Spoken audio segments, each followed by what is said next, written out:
Why does a prince leap from the back of his mother's dragon and fall to his death, not in battle against an enemy, but because he believes a dragon that has never carried him will somehow obey? Why does the most feared king in Westeros end up seated dead upon the very throne he fought rivers of blood to possess? Why does a prince drink wildfire? Because he is convinced it will transform him into a dragon. The history of Westeros is crowded with war, murder, betrayal, and execution, yet some deaths refuse to fit neatly into any of those categories. They linger in the mind like half-forgotten dreams, strange enough that even the Meisters who recorded them seemed uncertain what to make of them. And as the night settles around you, this is where our journey begins. We are exploring the weirdest deaths in the history of A Song of Ice and Fire, moving slowly through centuries of chronicles, dragon fire, curses, prophecies, and mysteries. If you have wandered here before, quietly note which night of the journey this is for you. If you are new, let this be night one. A candle flickers in a chamber deep within the citadel at Old Town. Beyond the narrow window, the waters of whispering sound are black beneath the stars. Shelves bend beneath the weight of ancient books copied by generations of Meisters whose names are now forgotten. The scent of parchment hangs in the air, mingling with beeswax and dust. Somewhere in the distance, a bell sounds from the high tower. On the table before you rests a thick volume bound in fading leather, a history filled with kings, dragons, and deaths that seem impossible. As the pages turn, the shadows shift across the stone walls, and the dead begin to speak once more. Most deaths in Westeros make a certain kind of sense. A knight falls in battle. A lord is poisoned by rivals. A king is struck down during a rebellion. The causes are brutal, but they are understandable. Yet every so often the records preserve something stranger. A dragon rider plunges from the sky. A king starves himself into the grave. A princess returns from ruined Valyria, carrying horrors no maester can fully explain. The chroniclers dutifully write down the facts, but facts alone are not always enough. Sometimes the details create more questions than answers. Sometimes the official story feels incomplete from the moment the ink dries upon the page. Our first mystery begins during one of the bloodiest conflicts in Targaryen history. Why did Prince Joffrey Valerian die attempting something that should have been obviously impossible? To answer that question, we must travel to the year 130 AC during the terrible Civil War, remembered as the Dance of the Dragons. The Seven Kingdoms had divided between rival claimants. Queen Rhaenyra Targaryen and her half-brother King Aegon, the second Targaryen. Dragons filled the skies. Castles burned. Great houses chose sides. What had begun as a succession dispute transformed into a catastrophe that nearly destroyed House Targaryen itself. By the time the war reached King's Landing, the city had become a place of fear and hunger. Queen Rhaenyra had seized the Iron Throne, yet her position was growing weaker with every passing moon. Prices soared. Unrest spread through the streets. Prophets preached doom. The small folk, already terrified by dragons, increasingly blamed their suffering upon the dragon lords who ruled them. Then came one of the most chaotic events in Westerosi history, the storming of the Dragon Pit. On that day, mobs surged through King's Landing and attacked the great domed structure where several dragons were chained. The Dragon Pit stood atop the hill of Rhaenys, an enormous building constructed generations earlier under King Maegor I Targaryen. Within its vast interior lived dragons including Dreamfire, Morgul, Shrykos, and Tyraxes. As riots erupted across the city, thousands of small folk armed with axes, clubs, spears, and religious fury converged upon the structure. Septon accounts describe prayers shouted to the Seven. Other sources emphasize panic and desperation. What remains beyond dispute is the outcome. Several dragons died there, along with countless attackers. Blood soaked the stones. Fire filled the air. The roar of dying dragons echoed across the city. When word of the uprising reached the Red Keep, Prince Joffrey Valerian acted. Joffrey was one of Rhaenyra's sons, still young, brave, and impulsive. His own dragon, Tyraxes, was confined within the dragon pit itself. Hearing that the mob threatened the dragons, he resolved to save his companion. The problem was immediate and obvious. Tyraxes was trapped across the city. The dragon available to him was Syrax, his mother's dragon. In the world of George R.R. Martin's canon, dragons form powerful bonds with specific riders. A dragon is not a horse that anyone can mount. The relationship is intimate, mysterious, and often lifelong. Yet Joffrey climbed onto Syrax regardless. Some accounts suggest urgency clouded his judgment. Others imply youthful confidence. Whatever his reasoning, Syrax took flight. For a brief moment, the prince soared above King's Landing. Then the impossible reality of dragon riding asserted itself. High above the city, Syrax threw him from her back. Joffrey Valerian fell hundreds of feet toward the streets below. His body struck the ground near Flea Bottom. He was only 13 years old. The death feels strange precisely because it is neither heroic nor villainous. No enemy killed Joffrey. No assassin lurked in the shadows. No duel determined his fate. Instead, he died because he misunderstood a rule that nearly every dragon lord should have known. And yet that explanation leaves an uncomfortable question. Why did he truly believe he could succeed? Joffrey had grown up surrounded by dragons. He understood their nature better than almost anyone alive. The answer may lie not in ignorance, but in desperation.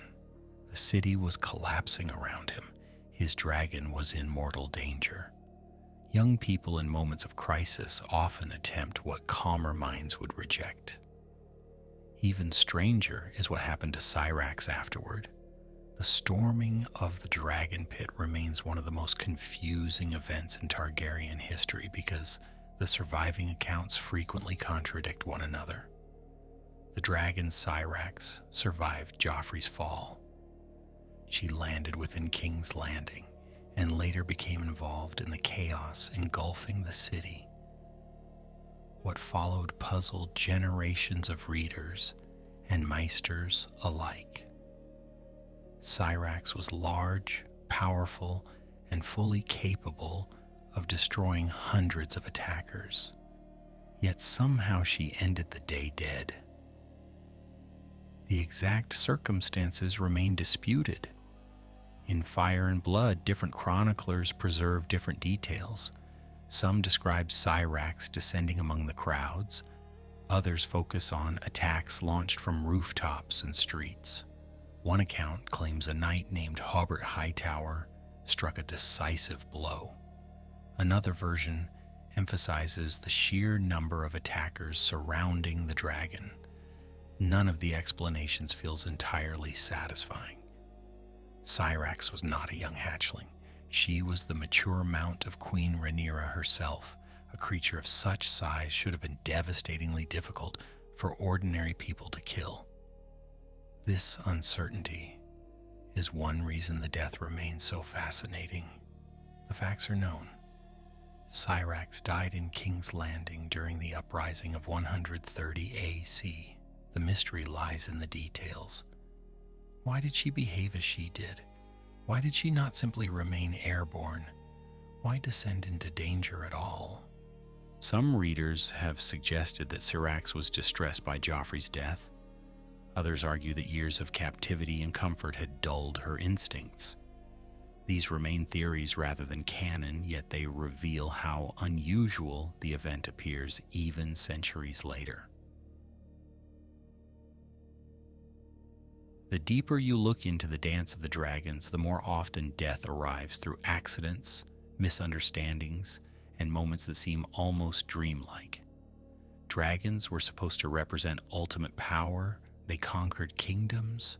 They melted castles. They allowed House Targaryen to rule for nearly 3 centuries. Yet during the dance, dragons repeatedly became instruments of destruction for their own riders. The war exposed a truth that earlier generations had forgotten. Possessing immense power does not guarantee control over it. As the candle burns lower in the Citadel chamber, another page turns. The death of Joffrey Valerian is only the beginning. Ahead lies a duel above the waters of the God's Eye, where 2 princes and 2 dragons will vanish into legend. Ahead waits a king found dead upon the Iron Throne itself. Ahead stands a prince who drinks living fire, believing he can become something more than human. The chronicles grow stranger from here, and the shadows between the lines only deepen. Why did 2 of the most dangerous men in Westeros choose to meet above a lake on Dragonback, knowing that neither was likely to survive? The question hangs over the battle above the God's Eye like mist over dark water. Even among the countless deaths of the Dance of the Dragons, few are remembered with such fascination. The event occurred in 130 AC, during the final brutal phase of the Civil War. By then, Prince Aemon Targaryen, rider of Vhagar, had become one of the most feared figures in the realm. Opposing him stood Prince Daemon Targaryen, rider of Caraxes, a veteran warrior whose reputation had already become legendary long before the war began. To understand why their deaths feel so strange, it helps to understand the imbalance between them. Vhagar was no ordinary dragon. She had once belonged to Queen Visenya Targaryen herself, one of Aegon the Conqueror's sisters. By the time of the dance, Vhagar was nearly 180 years old and the largest living dragon in Westeros. Caraxes was formidable in his own right, lean and fierce, known as the Blood Worm. Yet he was significantly smaller. Any rational calculation suggested that Daemon should avoid a direct confrontation. Yet Daemon Targaryen was not a man known for cautious calculations when destiny presented itself. Aemond had spent months ravaging the Riverlands. Villages burned in his wake. Castles feared his approach. His campaign created chaos across the heart of Westeros while Rhaenyra's cause continued to weaken. Eventually, Daemon established himself at Harrenhal, that enormous ruin beside the God's Eye. From there, he waited. The waiting itself became part of the story. 2 dragon riders, both warriors of immense renown, circling one another across a landscape already scarred by war. Then came the challenge. According to the histories preserved in Fire and Blood, Daemon effectively invited Aemon to face him. The younger prince accepted. On the shores of the God's Eye, beneath gathering clouds, the confrontation finally arrived. Witnesses watched from a distance as the 2 dragons rose into the sky. Beneath them stretched the largest lake in Westeros. Above them, only wind and cloud. The battle quickly became unlike any other recorded dragon duel. Vhagar and Caraxes, tore at one another high over the water. Flame crossed the sky. Wings beat against storm winds. Then came the moment that transformed history into legend. As the dragons locked together, Demon Targaryen reportedly unfastened himself from his saddle. Instead of remaining secure upon Caraxes, he leapt through the air toward Vhagar.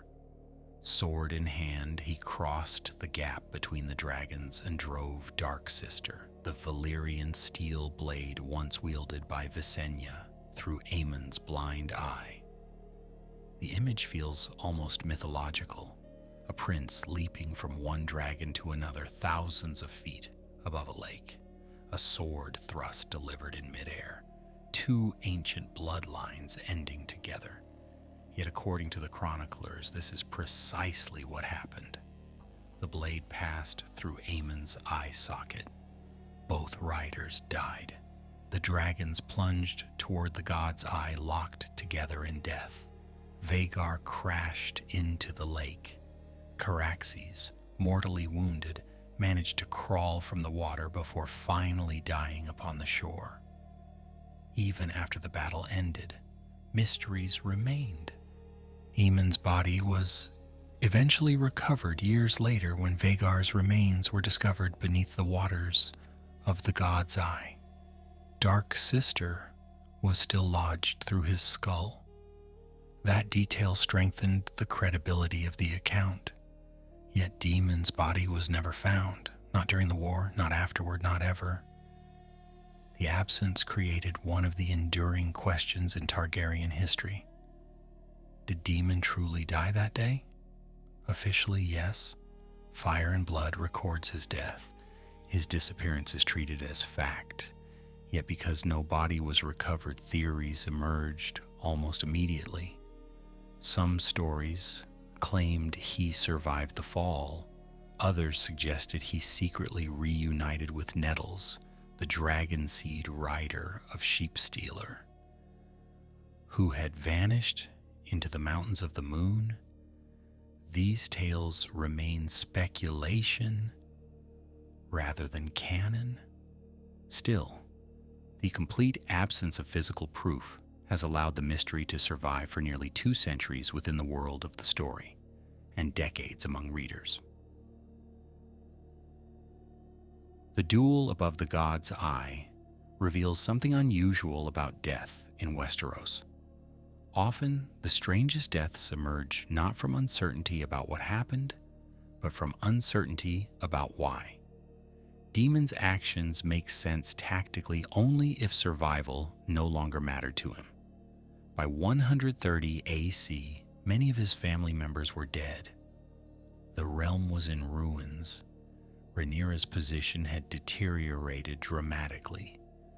Perhaps he saw the destruction of Aemond and Vhagar as worth any cost. The records cannot answer that question. They preserve the deed, while leaving the motivation partially hidden behind silence. Yet even that remarkable event is not the most disturbing dragon-related death of the era. Why did Queen Rhaenyra Targaryen, once the realm's delight and claimant to the Iron Throne, end her life as food for a dragon? Few moments in Targaryen history carry such cruel symbolism. The woman who fought an entire war for her inheritance ultimately died at Dragonstone, the ancestral seat of her house, before the eyes of her own son.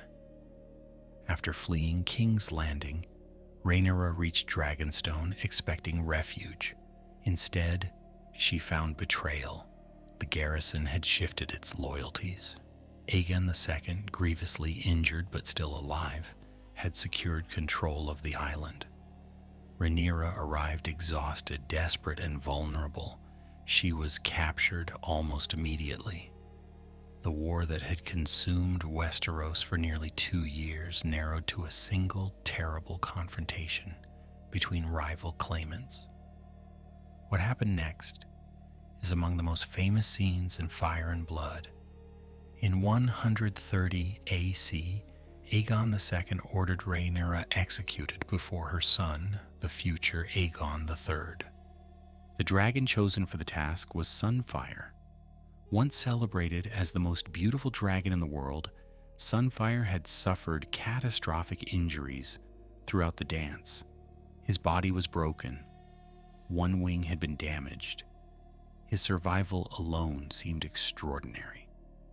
Yet he remained alive, and he remained capable of carrying out the king's command.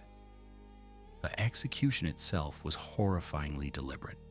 Sources agree on the central facts. Rhaenyra was brought before Sunfire. Aegon watched. Her young son watched. Then the dragon consumed her. Fire came first. Afterwards, Sunfire fed upon her remains. The event marked the effective end of Rhaenyra's claim. It also fulfilled a prophecy she once dismissed. Earlier in the war, she'd been told she would die by dragon fire. Like many prophecies in Martin's world, the warning proved accurate while remaining impossible to avoid. Yet the strange element is not simply the brutality. It is the irony. House Targaryen built its identity around dragons. Dragons were symbols of legitimacy, power, divine favor, and family heritage. Generations of Targaryens had viewed them as the foundation of their rule. During the dance, however, dragons repeatedly destroyed the very family that depended upon them. Joffrey fell because of a dragon. Aemond and Daemon died in a dragon duel. Rhaenyra was devoured by a dragon. The weapons that had conquered Westeros turned inward. As the maester turns another page, the candlelight dances across ink that has survived for generations. The dance of the dragons appears less like a war of victory and more like a slow unraveling. The dragons did not merely kill enemies. They consumed riders, heirs, claimants, and dynasties.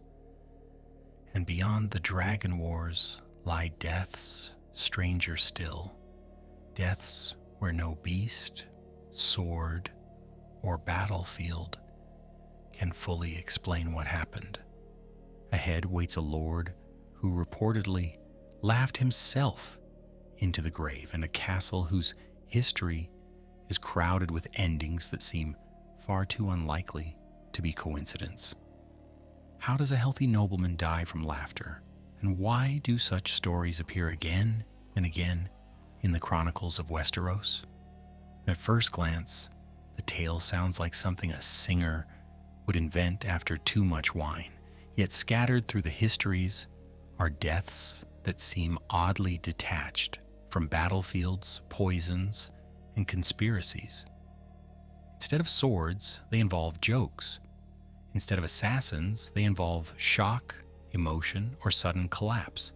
The more closely you examine them, the more they reveal about the uncertain boundary between recorded history and remembered legend.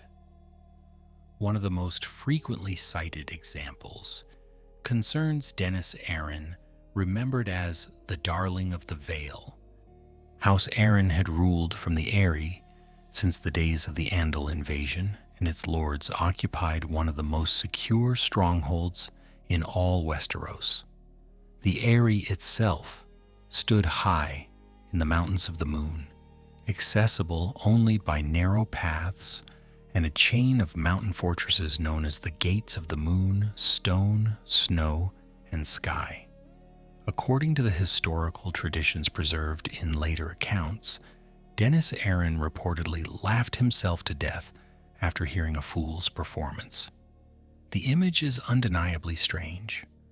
A noble lord survives politics, warfare, and the dangers of medieval life only to be defeated by his own amusement. Modern readers naturally search for a hidden explanation. The Maesters of Westeros possessed impressive knowledge for their era, but they lacked the medical understanding available in later centuries. A sudden stroke, aneurysm, heart failure, or seizure could easily be described as death by laughter. If witnesses happened to observe laughter immediately beforehand, the chroniclers recorded what they saw. Interpretation came later, yet even if a medical explanation exists, the story survives because of its peculiar contrast. The death feels wrong in a world where noblemen are expected to perish with swords in hand. These odd reports appear elsewhere as well. Throughout the world of ice and fire, noble lineages occasionally include brief notes describing deaths that seem abrupt, improbable, or strangely theatrical. A lord collapses during celebration. A ruler succumbs immediately after receiving unexpected news. Another dies during a feast without obvious violence. In many cases, the surviving records provide only a sentence or two. The details vanished long ago. What remains is the lingering impression that medieval chroniclers often preserved outcomes while losing causes. That uncertainty becomes part of the atmosphere of Martin's world. History is not presented as a perfect archive. It is a collection of fragments copied by human beings with limited information and personal biases. Fire and Blood embraces this openly through conflicting testimony from Septon Eustace, Grand Maester Munken, and Mushroom. Yet even outside that book, the same principle quietly operates. The further one travels into the past, the more history resembles a half-lit corridor where some doors remain permanently closed. And then there are deaths, whose strangeness lies not in how they happened, but in what followed immediately afterward. Consider King Viserys, the first Targaryen. His death in 129 AC was not mysterious. The king had suffered years of declining health. By the end of his reign, he was physically broken, afflicted by infections, wounds, and chronic illness. Fire and Blood describes a ruler who endured immense pain while trying desperately to preserve peace between rival factions of his family. Eventually, he died in his bed at the Red Keep. The cause itself was ordinary. What makes the event remarkable is its consequence. Viserys died peacefully, yet within days, the realm began sliding toward catastrophe. Members of the Green faction concealed his death while preparations were made to crown Aegon II. Meanwhile, Rhaenyra, the named heir, remained on Dragonstone. The silence lasted only briefly, but it was enough. A quiet death in a bedchamber unleashed a civil war that would kill dragons, shatter noble houses, and reshape the future of Westeros. Few deaths demonstrate more clearly how the manner of dying can be less significant than the timing. There is something almost haunting about that contrast. No dragonfire filled the room where Viserys died. No assassin climbed through a window. No duel determined his fate. Yet his passing proved more destructive than many famous battles. The old king spent years attempting to prevent conflict between his children and their supporters. The moment he was gone, the fragile balance collapsed. In that sense, his death belongs among the strangest in the chronicles. Not because it was unusual, but because it revealed how much chaos had been waiting quietly beneath the surface. Why does one castle seem to consume noble families generation after generation, regardless of who owns it? The question has haunted Westerosi history for nearly 3 centuries. Some dismiss it as superstition. Others point to an overwhelming pattern. The castle is Harrenhal, the largest fortress ever built in Westeros, and its history reads less like a political record than a catalog of disasters. The story begins with Harrenhor, remembered as Haran the Black. King of the Isles and the rivers, he commanded the resources of House Hor and countless laborers drawn from across his domains. For decades they worked along the northern shore of the God's Eye, constructing a castle unlike any the continent had ever seen. Its towers rose immense and intimidating. Its walls seemed unconquerable. Haran believed he was creating a fortress that would stand forever. Then Aegon Targaryen arrived. In 2 AC, during the final stages of Aegon's conquest, Haran refused to surrender. He retreated into his magnificent new castle with his sons and household. Conventional warfare offered little hope against such defenses. Harrenhal's walls were colossal. Its gates were strong. Its towers dominated the landscape. Yet Aegon possessed something no king before him had ever wielded. He possessed Balerion the Black Dread. The attack transformed history. Balerion flew above the walls and unleashed dragonfire upon the towers. Stone melted. Massive blocks fused together like wax beneath a furnace. The highest towers twisted and slumped under impossible heat. Haran the Black died within the castle he had spent years building. So did his sons. House Hor effectively ended that night. The fortress intended to guarantee immortality became a tomb. The melted tower still stands centuries later. Travelers approaching Harrenhal see stone warped by dragon flame into grotesque shapes. Walls ripple like frozen candle wax. Massive battlements bend in ways that should be impossible. The physical evidence remains visible long after the details of individual lives have faded. Every lord who later claimed the castle inherited not only a fortress but also a reminder of its violent birth. What followed is the source of the castle's reputation. House Coharis received Harrenhal after the conquest and eventually lost it. House Haraway rose there and fell. House Towers came and vanished.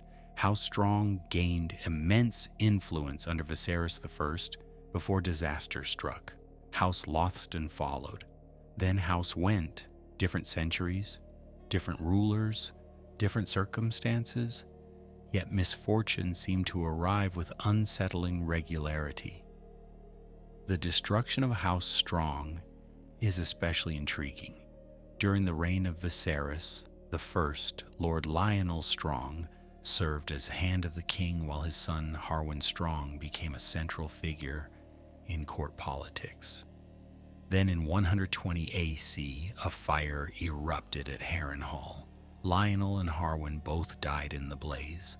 The official explanation was accidental fire, yet suspicion emerged immediately.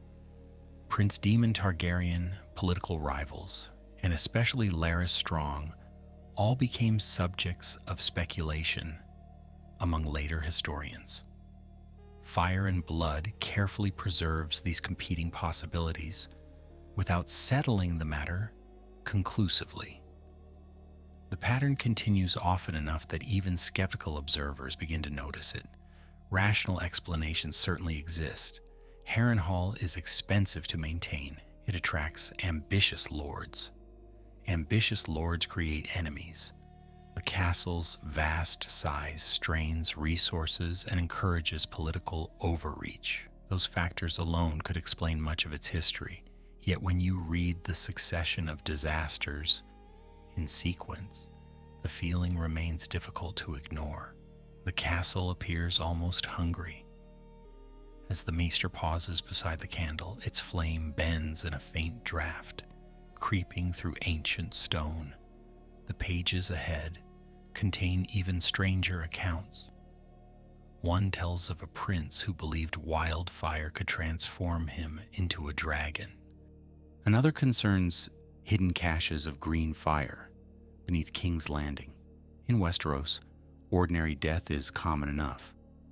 But some deaths emerge from obsessions so unusual that they feel like warnings written directly into the history of the realm. Why would a prince drink wildfire and genuinely expect to emerge as a dragon? Among all the bizarre deaths recorded in Targaryen history, few combine madness, faith, family legacy, and tragedy quite so completely. The victim was Prince Aerion Targaryen, remembered by history as Aerion Brightflame. His death occurred in 232 AC, nearly 3 decades before the tragedy at Summerhall and almost 70 years before the fall of the Targaryen dynasty. Even in a family famous for eccentricity, Aerion stood apart. Aerion was the son of King Maekar, the first Targaryen, and a grandson of King Daeron II. Readers of the Dunk and Egg stories encounter him as a young prince whose cruelty is impossible to ignore. At the tourney at Ashford Meadow in 209 AC, Aerion humiliates and brutalizes others for his own amusement. He attacks the puppeteer Tansel Too Tall. He treats commoners with contempt. Throughout the Hedge Knight, George R.R. Martin presents him as intelligent, dangerous, and deeply unstable. Yet what makes Aerion significant for our story is not merely his cruelty, it is his belief about himself. Like many members of House Targaryen, Aerion grew up surrounded by stories of dragons. His ancestors had conquered Westeros atop living fire, their bloodline traced back to Valyria, the vanished empire that mastered dragons when the rest of the world could barely imagine them. Across generations, Targaryens developed a complicated relationship with their own mythology. Some treated the dragon imagery as symbolic. Others began to see it as something more literal. Aerion belonged firmly to the second category. The histories suggest that he became convinced he possessed a special destiny connected to dragons. This conviction grew stronger as the years passed. The tragedy is that fragments of truth existed alongside the delusion. Targaryens genuinely did possess unusual connections to dragons. Dragon dreams were real. Daenerys the Dreamer had foreseen the doom of Valyria. Later generations experienced prophetic visions as well. Even Daeron the Drunken, and eventually Prince Rhaegar Targaryen, would be influenced by prophecy. In such an environment, fantasy and reality could become dangerously difficult to separate. Then came 232 AC. According to the world of Ice and Fire, Aerion consumed wildfire because he believed the substance would transform him into a dragon. The result was immediate and catastrophic. Wildfire was among the most destructive creations ever produced by the Alchemists Guild. It burned with unnatural green flames. Water could spread it rather than extinguish it. Flesh, wood, cloth, and stone alike could become fuel. Aerion drank it and died screaming. The image is unforgettable because it sits at the intersection of the absurd and the horrifying. A prince of royal blood did not perish in battle against enemies. He did not die defending a castle or leading an army. He died because he believed he could transcend human limitations through fire. In a different fantasy setting, such a transformation might occur. In Martin's world, magic exists, but it follows harsher rules. Fire grants power, visions, and sometimes resurrection. It does not forgive foolishness, and yet there is another layer to the story. Aerion's death altered the succession. His son Maegor was considered, but concerns about age and political stability complicated matters. The chain of events eventually helped place Aegon V Targaryen, known as Egg from the Dunk and Egg novellas, upon the Iron Throne. A bizarre death caused by delusion indirectly influenced the future of the dynasty. Once again, an apparently isolated tragedy reshaped history far beyond the moment itself. Aeryn's fate also serves as a warning about a recurring Targaryen temptation. Throughout their history, members of the family struggled with the belief that they were somehow more than human. Sometimes that confidence produced greatness. Aegon the Conqueror united 7 kingdoms. Jaehaerys I oversaw decades of peace. Yet the same sense of exceptional destiny could drift into obsession. Aeryn crossed that boundary completely. He mistook bloodline mythology for physical reality and paid for it with his life. Why did the people of King's Landing spend generations living above enough hidden wildfire to destroy their city many times over? To answer that question, we must move from one prince's madness to a king's. Near the end of the Targaryen dynasty, King Aerys II Targaryen descended into paranoia so severe that it transformed the capital itself into a trap. Aerys had not always been known as the Mad King. Early in his reign, he possessed charm, ambition, and genuine popularity. Over time, however, political disappointments, personal humiliations, and imprisonment during the defiance of Duskendale changed him profoundly.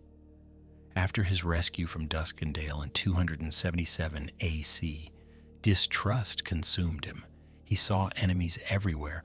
Lords became potential traitors, advisors became suspects, even members of his own family fell under his suspicion. As his fears intensified, Aerys grew increasingly fascinated with fire. The Alchemists Guild found a willing patron. Wildfire production expanded dramatically. Green jars of the substance accumulated beneath King's Landing. Hidden caches appeared beneath streets, buildings, gates, and strategic locations throughout the city. The king's intentions eventually became horrifyingly clear. If he could not keep the throne, he would rather destroy the city than surrender it. During Robert's rebellion, the plan approached reality. In 283 AC, as Lord Tywin Lannister's forces entered King's Landing, Aerys issued desperate commands. He ordered the city burned. He instructed his pyromancers to ignite the wildfire caches. Had the plan succeeded, hundreds of thousands could have died. The ancient capital might have vanished beneath green flame. Only the actions of Sir Jaime Lannister prevented the catastrophe. Jaime killed both the king and the lead pyromancer, Rosart, before the orders could be carried out. Yet the strange aspect of the story lies in what happened afterward. Not all of the wildfire was found. Long after Robert Baratheon claimed the Iron Throne, hidden caches remained buried beneath the city. Workers occasionally discovered forgotten stores. Alchemists continued searching.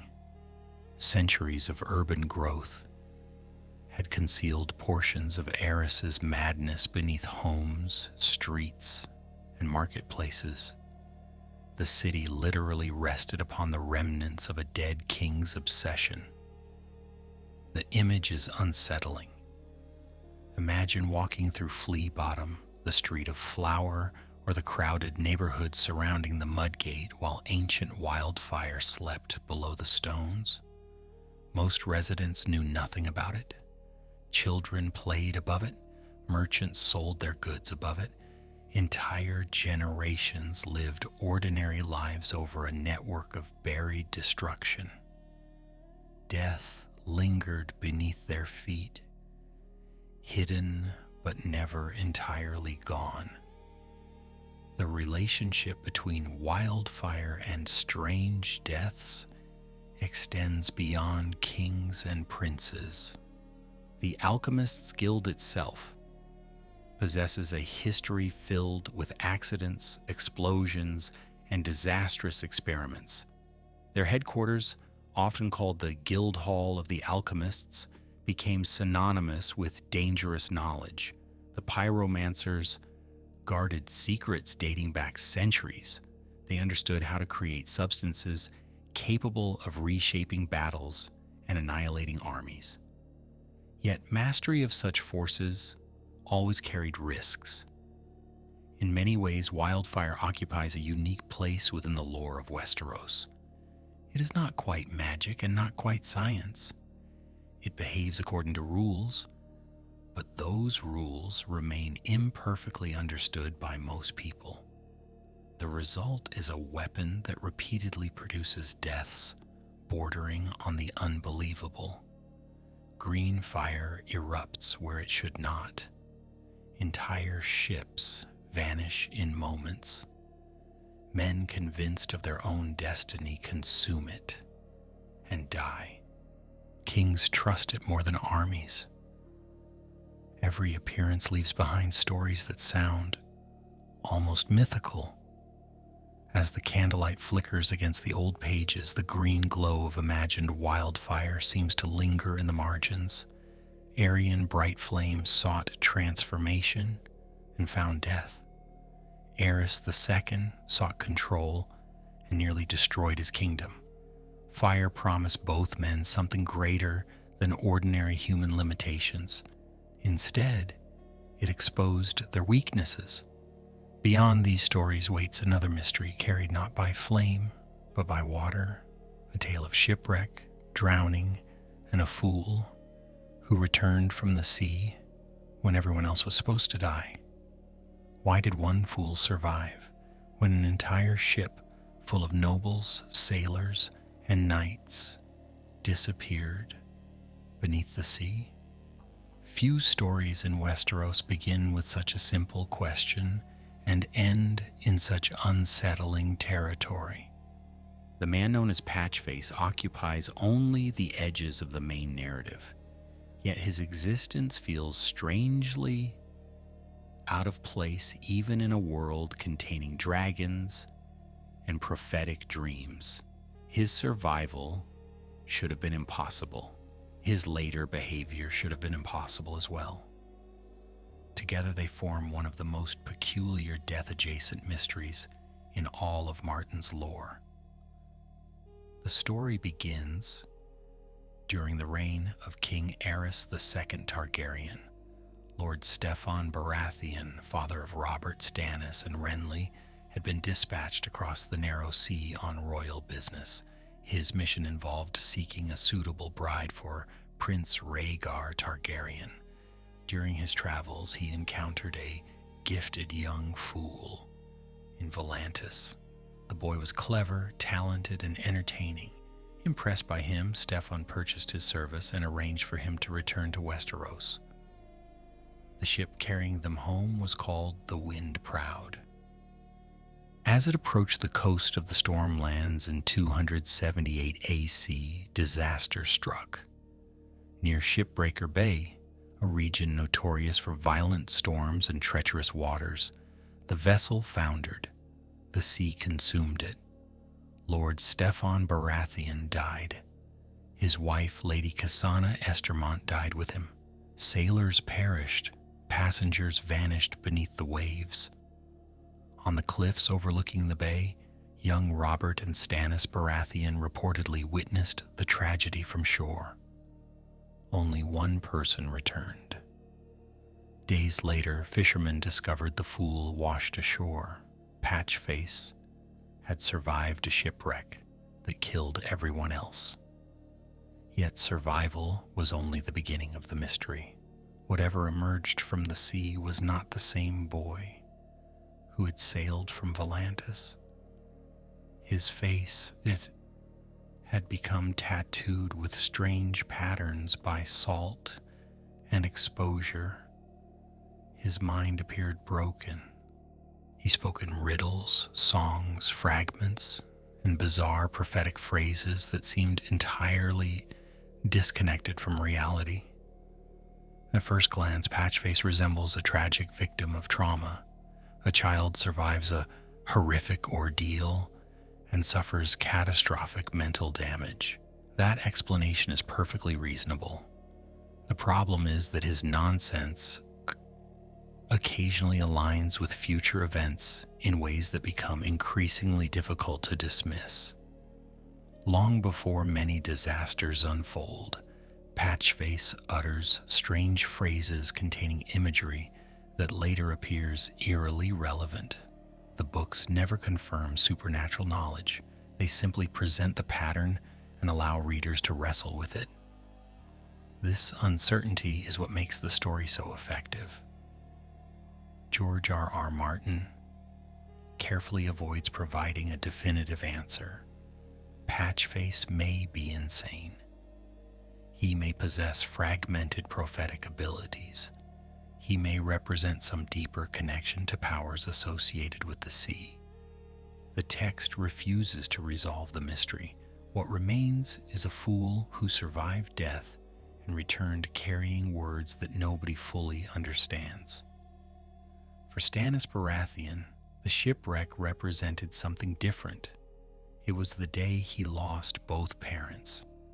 Unlike Robert, who often concealed pain behind charisma and appetite for life, Stannis internalized grief. The disaster became one of several formative experiences that shaped his severe personality. The future Lord of Dragonstone and claimant to the Iron Throne would never entirely escape the shadow of Shipbreaker Bay. The sea took his family and left behind a fool whose very presence served as a constant reminder. If Patchface represents survival that feels unnatural, the Ironborn offer a culture built around courting death itself. Along the western coast of Westeros lie the Iron Islands: Pike, Harlaw, Great Wyke, Old Week, Saltcliffe, Black Tide, and Orkmont. The people who inhabit them follow traditions older than the Andal kingdoms. Their faith centers on the drowned god, a deity associated with the sea, storms, and rebirth through water. The core ritual of this religion immediately distinguishes it from most others in Westeros. Priests of the drowned god perform a ceremonial drowning followed by revival.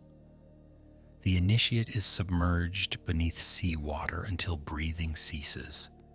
Only afterward does the priest attempt a resuscitation. The words spoken during the ceremony are among the most famous in Ironborn culture. What is dead may never die, but rises again, harder and stronger. To outsiders, the practice appears alarming. To believers, it represents spiritual transformation. The remarkable detail is that the ritual occasionally fails. When it does, the result is not symbolic death, but genuine death. The Ironborn understand this and proceed regardless. Their worldview accepts the possibility. Drowning is not merely metaphorical within their religion. It is a genuine confrontation with mortality. Every participant risks becoming a casualty of faith. The boundary between sacred ritual and fatal accident remains extraordinarily thin. This creates a fascinating contrast with the dominant faith of the Seven. In the Septs of the Reach, the Riverlands, and the Crownlands, worshippers kneel before statues. They light candles, they pray. On the Iron Islands, religious devotion may involve willingly ceasing to breathe. The culture's attitude toward death becomes inseparable from its identity. Courage is measured partly through acceptance of danger. Survival becomes evidence of divine favor. The Ironborn are not unique in this regard. Throughout the known world, certain forms of magic and religion repeatedly blur the line between death and return. Beric Dondarrion's resurrections through the power of Aralor provide a later example. Yet the drowned god tradition feels older, rougher, and more elemental. It is tied directly to crashing waves, salt winds, and cold sea water.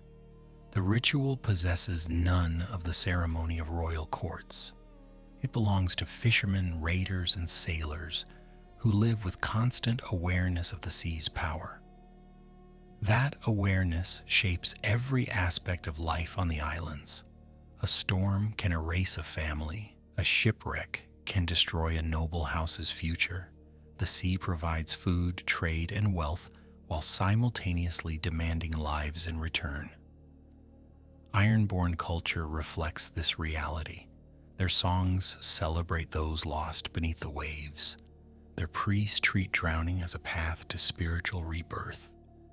Their myths insist that death beneath the sea is not truly an ending.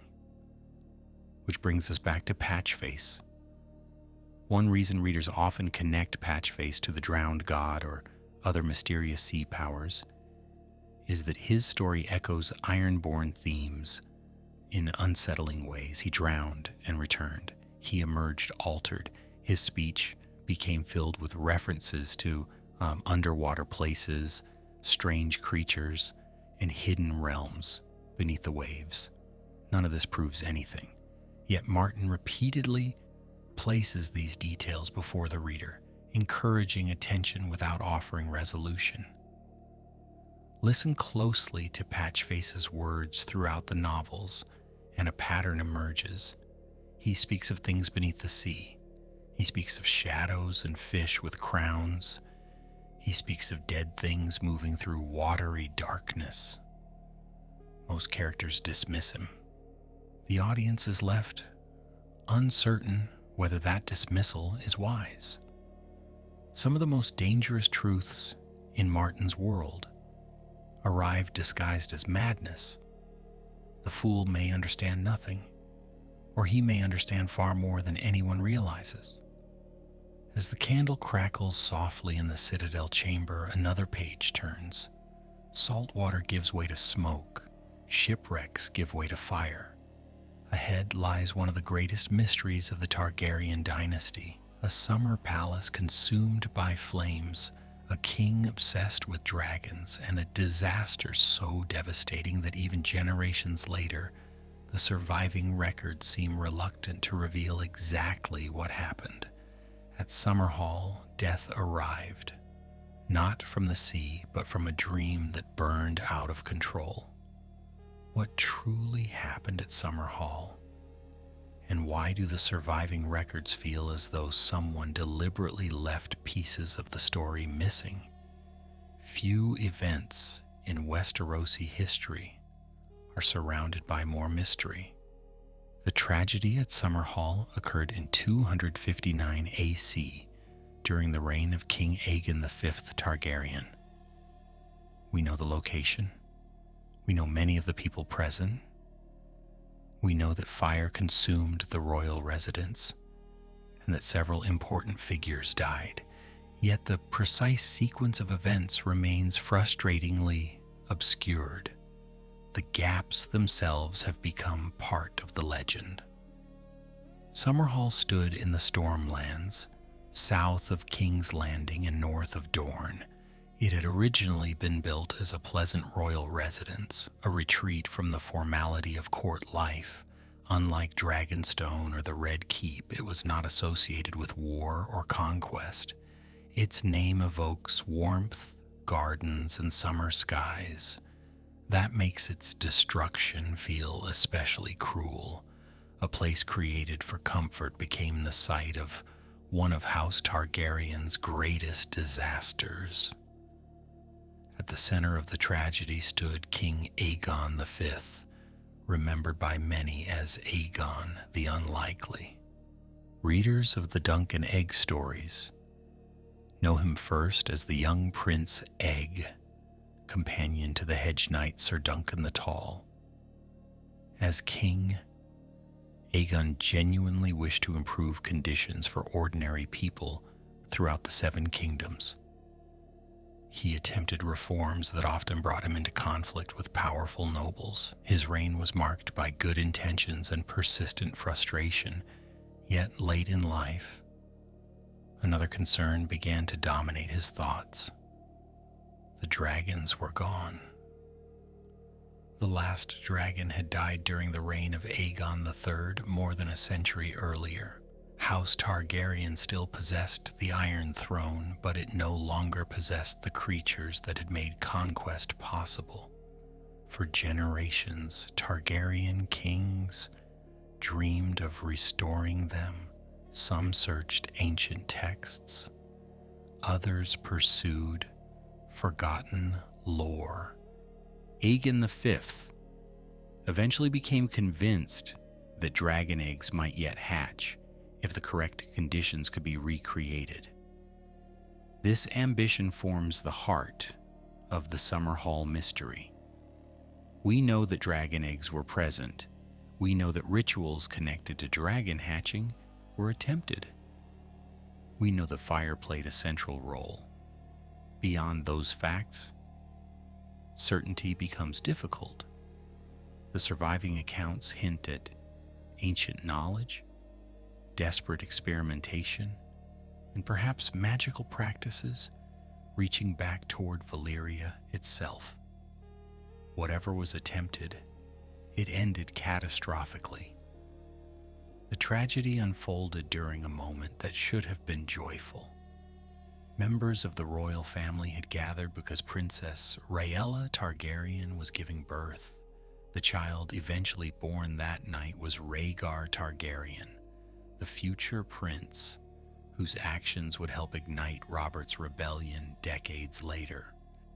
Thus, one of the most important births in Westerosi history occurred simultaneously with one of the most devastating royal disasters.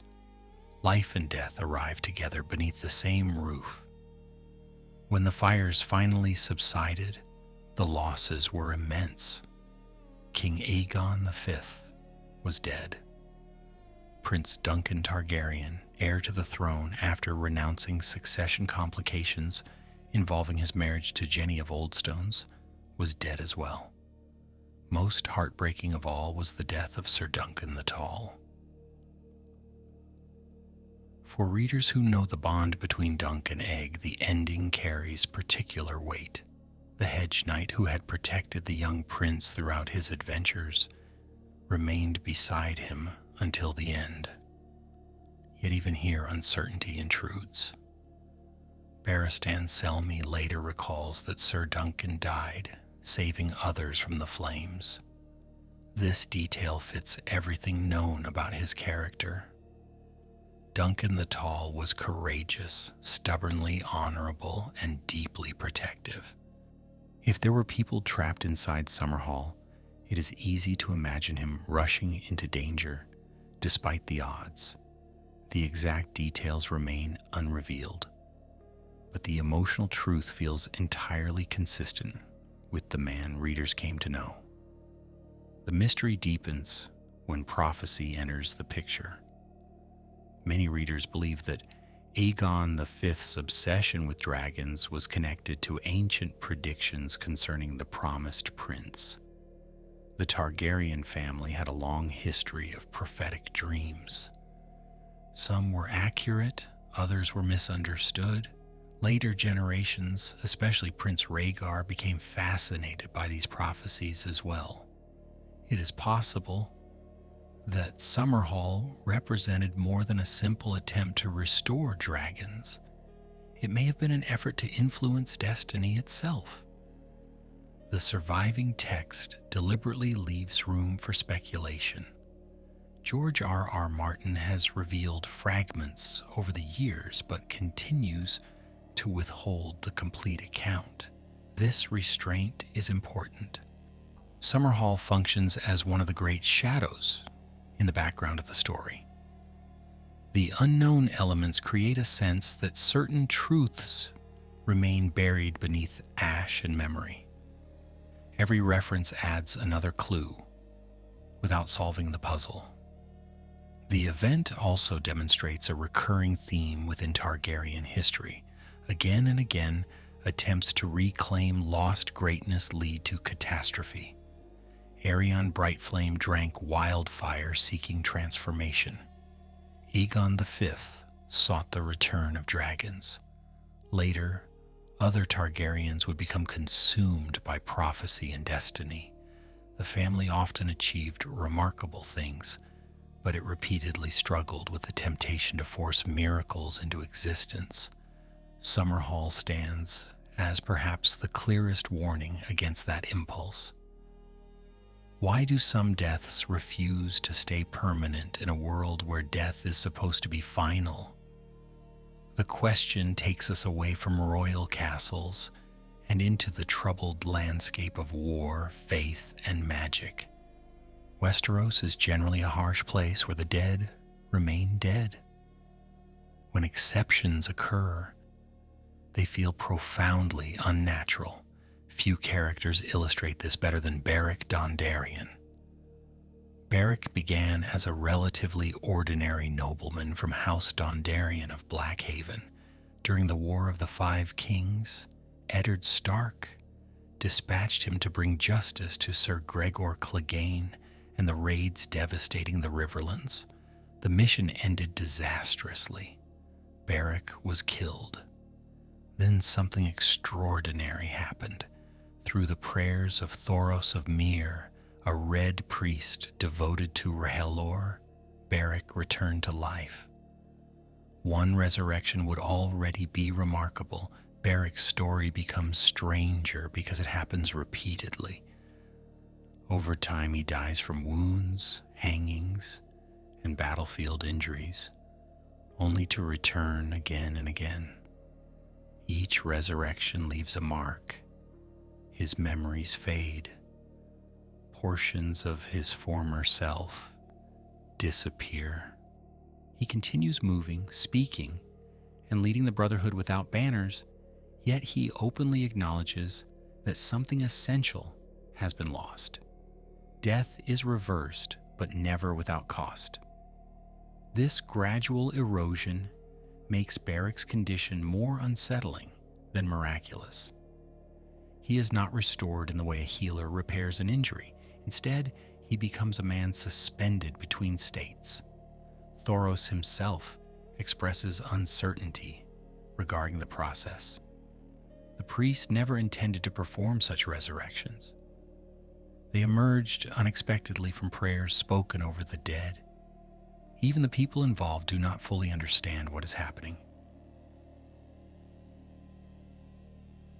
The phenomenon reaches its most haunting form with Lady Stoneheart. After the Red Wedding in 299 AC, Catelyn Stark's body is recovered from the Green Fork. Beric ultimately gives his own remaining life to restore her. What returns is not the woman who once presided over Winterfell. Lady Stoneheart remembers betrayal, grief, and loss, but much of Catelyn's warmth has vanished. The result is one of the most disturbing figures in the novels. These stories challenge assumptions about mortality throughout the series. Death is not always absolute, yet neither is resurrection a blessing. The revived do not return unchanged, memories fracture, personalities alter, humanity erodes. Martin repeatedly avoids presenting resurrection as a simple victory over mortality. Instead, it resembles a wound that never heals correctly. Something always remains broken. As the candle gutters lower beside the ancient manuscript, the pages ahead grow darker. We have seen fire consume kings, shipwrecks spare fools, and the dead return to walk once more. Yet stranger questions still await. Soon we will encounter rulers whose deaths remain unexplained. Centuries later, and a king found dead upon the Iron Throne itself, surrounded by possibilities but lacking certainty. Some mysteries fade with time, others only deepen. Did the Iron Throne kill a king? The question sounds like something whispered by servants after dark, the sort of tale that grows larger with every retelling. Yet when the subject is King Maegor the First Targaryen, even sober historians find themselves lingering over possibilities. Maegor's death in 48 AC remains one of the most famous unsolved mysteries in all of Westerosi history. The facts are straightforward. The explanation is not. Maegor, later remembered as Maegor the Cruel, was the son of Aegon the Conqueror and Queen Visenya. He possessed immense physical strength, formidable skill at arms, and an appetite for violence that terrified both enemies and subjects. His reign was marked by conflict with the faith militant, executions, torture, and widespread fear. Noble houses submitted because they feared his dragons and his wrath. Yet fear is a poor foundation for lasting loyalty. By the end of his reign, opposition surrounded him on every side. The crisis reached its peak in 48 AC. Prince Jaehaerys, the surviving son of King Aenys I, emerged as an alternative claimant to the throne. Lords began abandoning Maegor, garrisons defected, support evaporated. The king who had spent years crushing resistance suddenly found himself increasingly isolated. Then, on the morning after a tense council, servants discovered him dead. He was seated upon the Iron Throne. The image has become legendary. According to the chronicles, Maegor's body rested upon the throne while one of its blades pierced his throat. Other cuts marked his arms and wrists. No witnesses observed the moment of death. No assassin was caught. No confession ever emerged. The king was simply found dead amid the twisted swords forged from the weapons of Aegon the Conqueror's defeated enemies. Several explanations immediately present themselves. The simplest is suicide. Maegor had lost support. His cause was collapsing. His enemies were closing in. Faced with inevitable defeat, he may have chosen death on his own terms. Some historians within the world favor this interpretation. It requires no conspiracies and fits the political circumstances. Yet even this explanation leaves uncomfortable details unresolved. Maegor's personality was not one associated with surrender. Another possibility is assassination.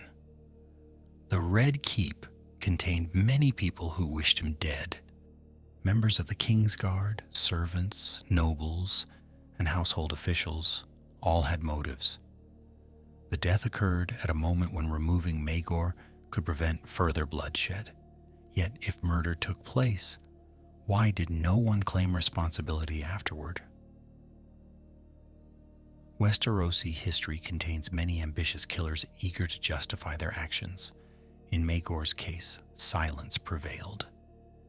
Then there is the explanation people remember most: the throne itself. The Iron Throne occupies a unique symbolic position within Martin's world. Forged from 1,000 swords melted by Balerion's dragon fire, it was deliberately designed to be uncomfortable. Aegon the Conqueror reportedly believed a king should never sit easily. Throughout history, rulers occasionally cut themselves upon its blades. The throne became associated with judgment, authority, and legitimacy. Some stories even suggested that it rejected unworthy rulers. No serious maester would claim the chair literally came alive and struck Maegor down. Yet symbolism possesses power. The image of the cruel king dying upon the throne he had fought so ruthlessly to keep proved irresistible. Over time, many people embraced the idea that the Iron Throne had rendered judgment where mortal subjects could not. The story persists because it feels emotionally true, even if its literal truth remains unknowable. What makes Magor's death so fascinating is that every explanation seems incomplete. Suicide explains some details, but not all. Murder explains others.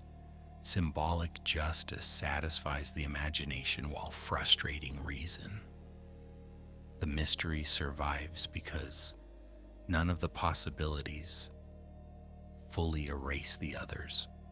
Centuries later, readers continue examining the same clues and reaching different conclusions.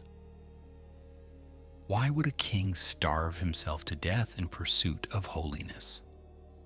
If Magor represents a ruler consumed by violence, King Baelor the First Targaryen represents the opposite extreme. Known as Baelor the Blessed, he ruled from 161 AC until 171 AC and became one of the most unusual monarchs in Targaryen history. His reign featured peace, piety, and acts of devotion so extreme that many contemporaries questioned his judgment. Baelor's religious devotion shaped nearly every aspect of his rule. He walked barefoot across Dorne to negotiate peace. He filled the royal court with septons and holy men. He ordered the construction of the Great Sept of Baelor in King's Landing. At times he seemed less interested in governing than in pursuing spiritual perfection. Many ordinary people admired him deeply. Others worried that the king's devotion was becoming dangerous. Their concerns were not entirely unfounded. Baelor frequently practiced fasting. Such acts were common expressions of religious dedication within the faith of the Seven, but the king pursued them with extraordinary intensity. He denied himself food for extended periods while seeking spiritual enlightenment. Advisors became increasingly alarmed. Family members struggled to moderate his behavior. Yet Baelor remained convinced that physical suffering brought him closer to holiness. In 171 AC, his body finally reached its limit. The king died after a prolonged fast. Unlike battle deaths or assassinations, the cause was neither sudden nor violent. Everyone could see the danger developing, yet no one successfully stopped it. The image is striking. A king possessing wealth, power, servants, physicians, and influence beyond measure ultimately dies because he refuses to eat. In a world where many perish from scarcity, Baelor perishes from voluntary deprivation. His death raises questions that echo through other unusual deaths in Westeros. Where is the boundary between devotion and obsession? When does conviction become self-destruction? Aerion Brightflame drank wildfire, pursuing transformation. Aegon V pursued dragons at Summerhall. Baelor pursued holiness through fasting. Their motivations differed dramatically, yet all three men crossed a line where belief overwhelmed practical reality. The consequences of Baelor's death also shaped history. The throne passed to his uncle Viserys II, a far more pragmatic ruler who had effectively managed much of the kingdom for years. The transition marked a significant shift in governance. Once again, a strange death altered the course of dynastic history. The personal choices of one individual rippled outward across an entire realm. There is another reason Baelor belongs among the strangest deaths in the Chronicles. His passing reveals how unusual Westeros can be even without magic. Dragons, prophecies, and resurrections attract attention, yet human beings are fully capable of creating extraordinary tragedies through their own convictions. Sometimes the most bewildering deaths emerge not from supernatural forces, but from entirely human desires carried beyond reason. As the old manuscript settles beneath the maester's hand, the candle flame briefly flares and then steadies. The pages ahead move away from kings and thrones toward darker territory. Soon we will encounter a princess who returned from Valyria carrying horrors unseen elsewhere in the world, a dragon who came back wounded from places no living creature should have visited, and mysteries rooted in the smoking ruins of an empire that even centuries later remains terrifying to contemplate. What happened in Valyria that left a princess dying from horrors no maester had ever seen before?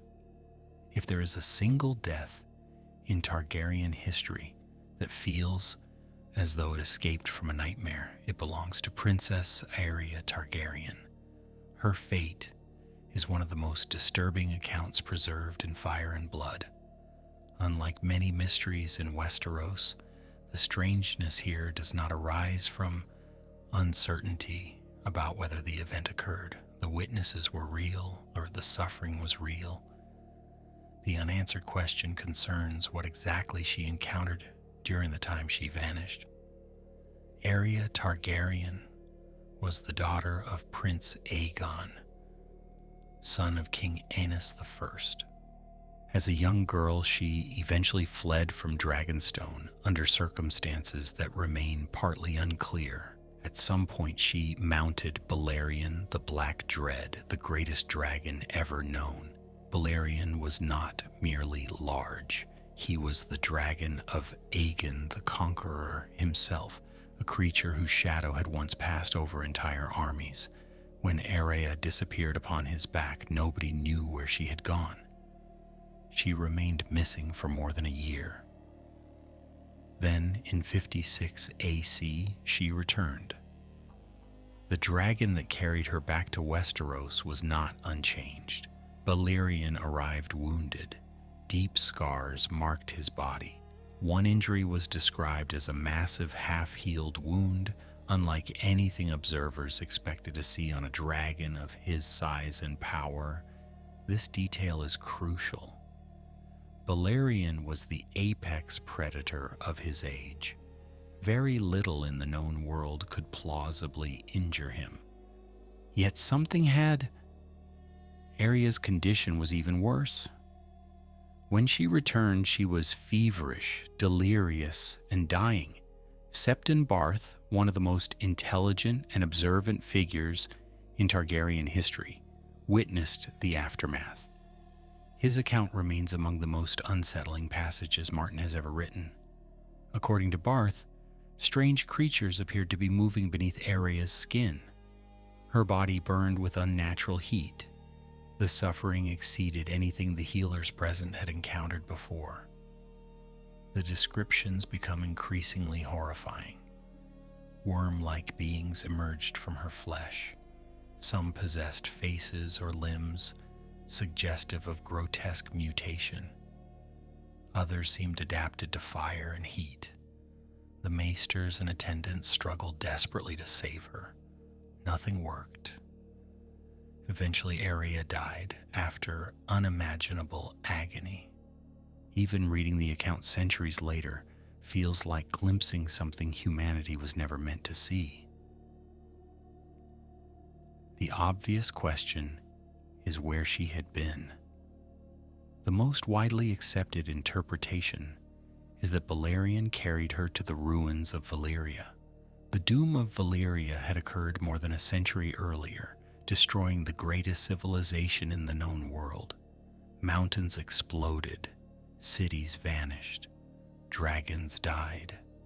The surviving peninsula became known as the Smoking Sea, a region feared by sailors and explorers alike. Even centuries afterward, most people considered it cursed. The evidence supporting this theory is substantial. Balerion had been born in Valyria before the Doom. If left to his own instincts, he may have attempted to return to his birthplace. The injuries he suffered suggest contact with something powerful. Arya's condition implies exposure to dangers unknown elsewhere in the world. Yet even if Valyria was their destination, the deeper mystery remains. What exactly survives there? The books deliberately avoid providing a definitive answer. Stories circulate of twisted creatures, demons, fireworms, and things that should not exist. Sailors speak of strange lights moving through ruined cities. Explorers vanish. Entire expeditions disappear without explanation. Some reports are undoubtedly exaggerated. Others become more difficult to dismiss when examined alongside Aria's fate.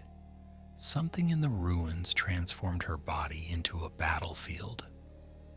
The mention of fireworms is especially intriguing. These creatures are said to inhabit the deep places beneath the earth. Ancient tales describe them as burrowing monsters associated with heat and flame. Septon Barth himself speculated about connections between fireworms and dragons. Whether the organisms found within Aria truly belonged to that species remains unknown. Yet the possibility adds another layer to the mystery. The princess may have returned carrying life forms native to a landscape fundamentally hostile to human survival. Perhaps the most unsettling aspect of the story is what it reveals about the limits of knowledge. Westeros often appears well mapped and understood. Maesters record history. Nobles travel between castles. Merchants cross seas. Yet beyond those familiar boundaries lie regions that remain profoundly mysterious. Valyria represents the greatest of these unknown spaces. Even dragon lords fear it. Even dragons return scarred. The case of Aeria also reminds us that not all strange deaths involve villains. There was no conspiracy here, no political assassination, no military defeat. A young girl vanished and encountered something beyond human understanding. Her death feels tragic precisely because it lacks the familiar structures that usually explain suffering. There is no enemy to punish, no war to win. Only questions. What wounded Balerion the Black Dread? The question deserves attention on its own. Balerion survived the conquest. He burned Harrenhal. He carried Aegon across Westeros. For decades he stood as the most powerful dragon in the world. Yet after the journey with Irea, even he bore scars. Whatever happened during that missing year affected both rider and mount. The injuries eventually healed, but the mystery endured. Some readers have suggested another dragon inflicted the wound. Others imagine monstrous creatures lurking within Valyria's ruins. A few theories involve remnants of magical experiments left behind by the Freehold. The text provides insufficient evidence to confirm any specific explanation. What matters is that the uncertainty remains meaningful. Martin intentionally leaves the horizon dark. Certain corners of the world resist explanation. The death of Aeria belongs among the weirdest in Westerosi history because it opens a door and then refuses to let us look through it completely. We see the consequences. We hear fragments of testimony. We observe wounds, symptoms, and fear. The cause remains hidden. That structure mirrors the way many ancient mysteries function in real history. Evidence survives. Context disappears. As the candle burns low and pools of wax gather at its base, the manuscript approaches its final pages. We've crossed battlefields, dragon pits, drowned shores, royal courts, and ruined empires.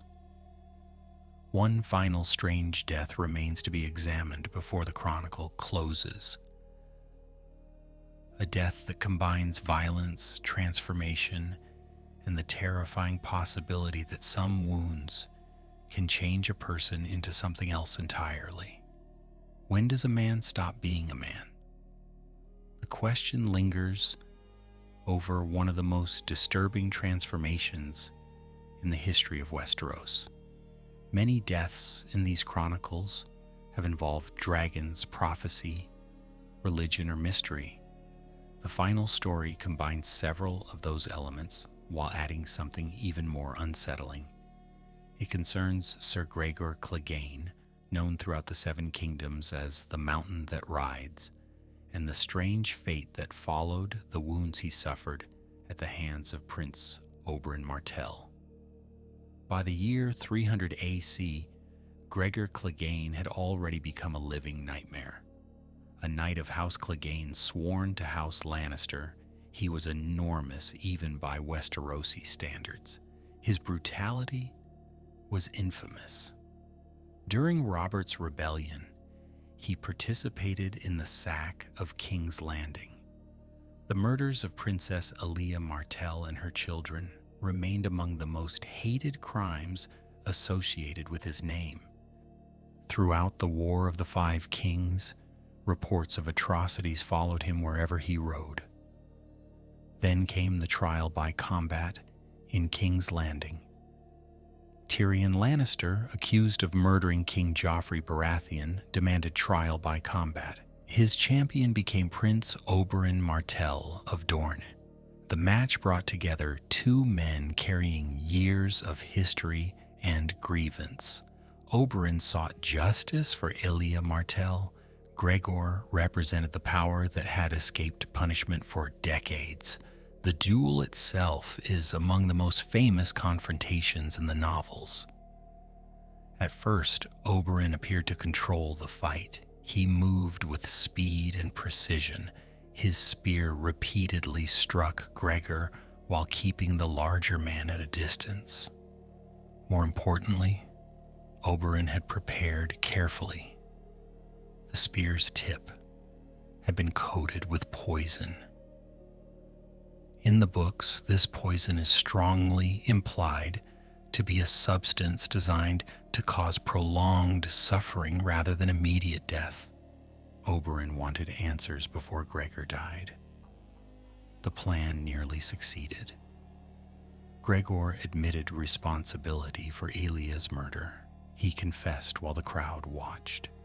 Yet at the crucial moment, Oberyn moved too close. Gregor seized him. The mountain crushed his skull and killed him in one of the most horrifying scenes in the series. The victory appeared complete. The giant remained standing. The prince lay dead. Then the poison began its work. Over the following days, Gregor's condition deteriorated dramatically. Grand Maester Pycelle attempted treatment. Other healers were consulted. Nothing helped. The wounds festered. Pain consumed him. His screams reportedly echoed through the Red Keep. The process continued far longer than ordinary poisoning should have allowed. Death approached slowly, almost deliberately, as if exacting payment for every crime attributed to him. Eventually, Gregor was declared dead. Under normal circumstances, the story would end there. Yet this is where it becomes strange. At the same time, Queen Cersei Lannister had entrusted Gregor's care to Qyburn, a former maester expelled from the Citadel for conducting forbidden experiments upon living subjects. Qyburn possessed intelligence, curiosity, and very few moral restraints. Throughout A Feast for Crows, Martin carefully builds an atmosphere of unease around him. The reader senses that whatever he is doing, it extends far beyond conventional medicine. Months later, a new figure appeared. Sir Robert Strong arrived at court as a silent knight of immense size. He never removed his armor. He never ate, drank, or spoke. Qyburn vouched for him. His physical proportions closely matched those of Gregor Clegane. Every hint pointed in the same direction. Yet the books deliberately avoid explicit confirmation. The The transformation exists in a space between certainty and official acknowledgement. The result is one of the strangest quasi-deaths in the series. Gregor Clegane died.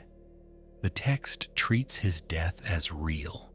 His skull was reportedly sent to Dorne, yet something associated with Gregor continued walking afterward.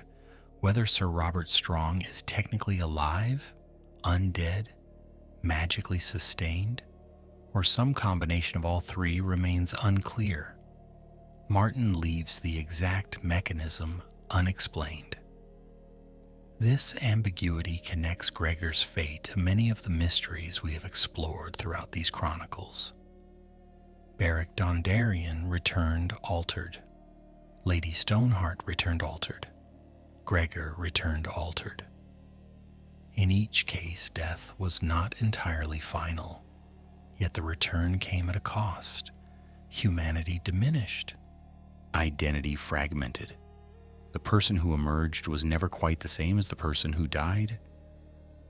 Why do so many of the weirdest deaths in Westeros revolve around transformation?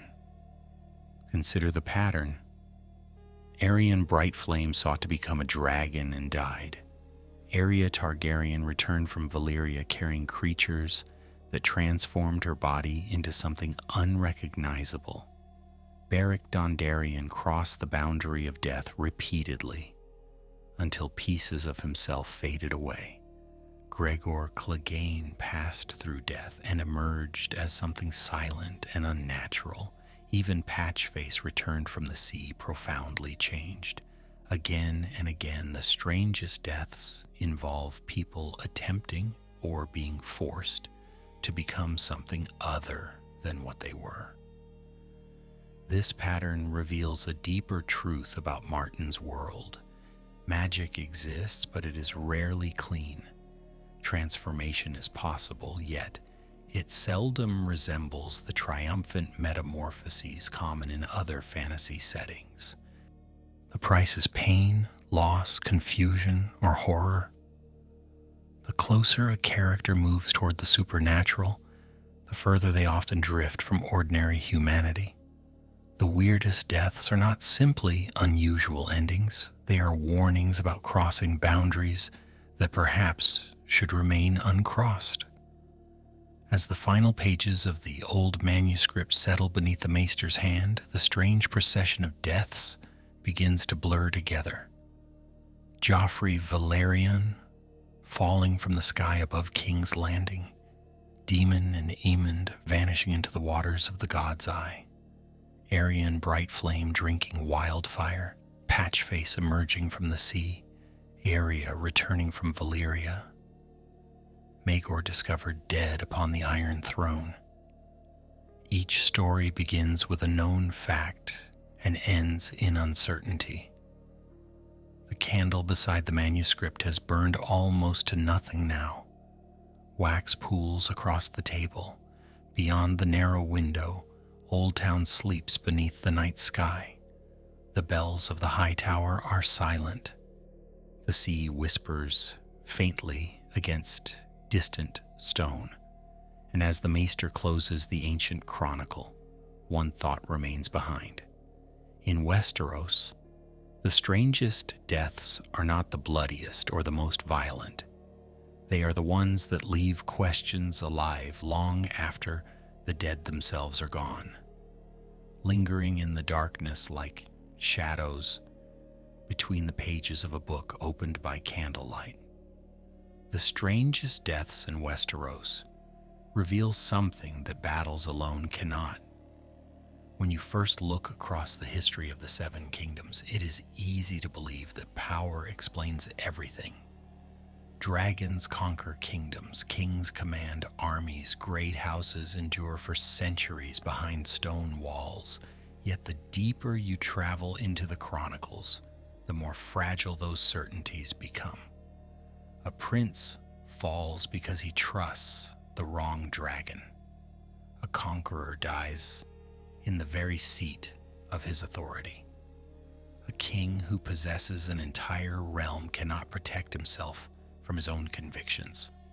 Again and again, the stories remind you that power may shape history, but it never fully controls fate. That is why so many of these deaths feel different from ordinary tragedy. In most histories, death arrives as a conclusion. In Martin's world, death often behaves more like a question. What happened at Summerhall? What wounded Beleriand in the ruins of Valyria? Did Demon truly vanish beneath the waters of the God's Eye forever? Was Maegor slain by enemies, by despair, or by something represented through the Iron Throne itself? The answers matter, yet the absence of answers matters just as much. The world feels larger because not every mystery is solved. Some shadows remain shadows. You begin to notice another pattern as well. Nearly every strange death we encountered emerged from someone reaching beyond ordinary limits. Aryan Brightflame wanted to become more than human. Aegon V sought the return of dragons. Baelor pursued holiness beyond the endurance of his own body. Arya crossed into a place where mankind was never meant to walk. Even the resurrections of Beric Dondarrion and Lady Stoneheart blur the boundary between life and death itself. The desire changes from story to story, but the impulse remains the same. Human beings keep stretching towards something greater, and the world keeps demanding a price. This is one of the quiet truths at the heart of A Song of Ice and Fire. Magic exists, but it is never comfortable. Prophecy exists, but it rarely arrives in a form people understand. Dragons exist, yet they bring destruction as often as triumph. The supernatural is real, but it does not rescue people from consequences. Instead, it magnifies them. Every miracle carries a shadow. Every wonder leaves scars. The farther someone reaches into mystery, the more mystery reaches back. And perhaps that is why these stories linger in memory long after the details of battles fade. Thousands died during the Dance of the Dragons, yet people still speak of Demon leaping between dragons above the God's Eye. Entire armies fought during the reigns of countless kings, yet the image that survives is Maegor dead upon the Iron Throne. History records victories and defeats, but imagination remembers riddles. The strange deaths endure because they feel unfinished.